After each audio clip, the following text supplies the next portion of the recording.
Ian Samuels, a former Supreme Court clerk, and he joins us tonight. So, Ian, thanks so much for coming on. This is a big proposal.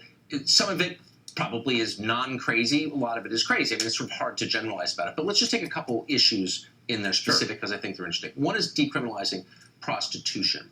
So how can we be against human trafficking, which is really another word for abetting prostitution, and yet decriminalize prostitution? Is the idea that women are prostitutes because they want to be, because they think it's like a great deal for women? What is the idea? Well, you don't have to necessarily believe that. Some people do think that, and I think there's reasonable disagreement about the extent to which anybody is really free when they're selling their labor under capitalism. That's kind of a side issue. But what you can ask is the best way to do something about human trafficking to criminalize the people who are being trafficked and what they're doing, or do you want to go after it at a different level? And to me, it actually makes a great deal of sense to say, if you're the person being trafficked, we don't want to make your life worse. We'd like to help you, not threaten you with jail. We want to go after the people like, Epstein and, Trump and the Clintons and everybody else who's actually doing the trafficking. Or the pimps. I guess here's the bottom line principle, which is always true. When you criminalize something, you get less of it. Now, some things shouldn't be criminalized just on principle. But the truth is, like, cirrhosis deaths went way down under Prohibition. No one wants to say that, but it's real. So if you legalize prostitution, when you legalize people camping on the sidewalk, you get a lot more of it. And that affects the lives of everyone else. So what about their rights, I guess, is my question.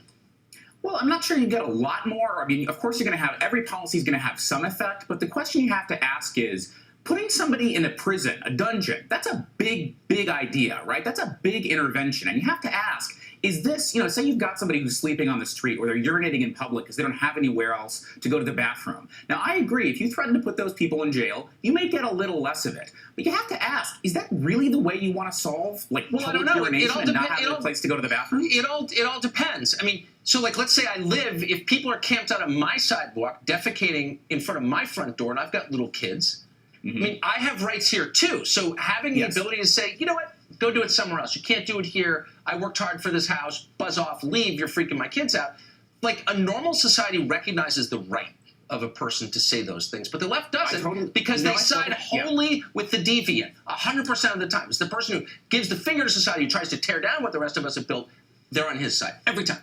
Well, I don't know about that. I do think going to the bathroom is actually not such a deviant behavior, but I agree with one thing you said, which is we can't have a society where we just treat as normal, hey, a lot of people just have to go to the bathroom on the sidewalk because they don't have any other place to do it. I just don't think the right answer is, well, we're going to put you in jail and you can go to the bathroom there. Like, that's a solution. It's just not a very good one, nor is it particularly kind, Christian, or anything else. What I'm arguing is that when you, quote, decriminalize it, or decriminalize theft, as they have in California, what you're basically saying is the chaos that the tech oligarchy has given us is, totally normal and okay.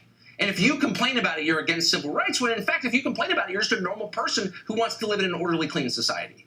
Oh, what, are you going to criminalize the theft of bread? You don't like Les Miserables? I mean, what are you talking about? I mean, and by the way, the tech guys are the ones that hate the new San Francisco DA the most, which is a reason to love him if there ever was one. The tech guys created the feudal society that we're watching destroy that city. Ian, great to see you tonight. Thanks so much.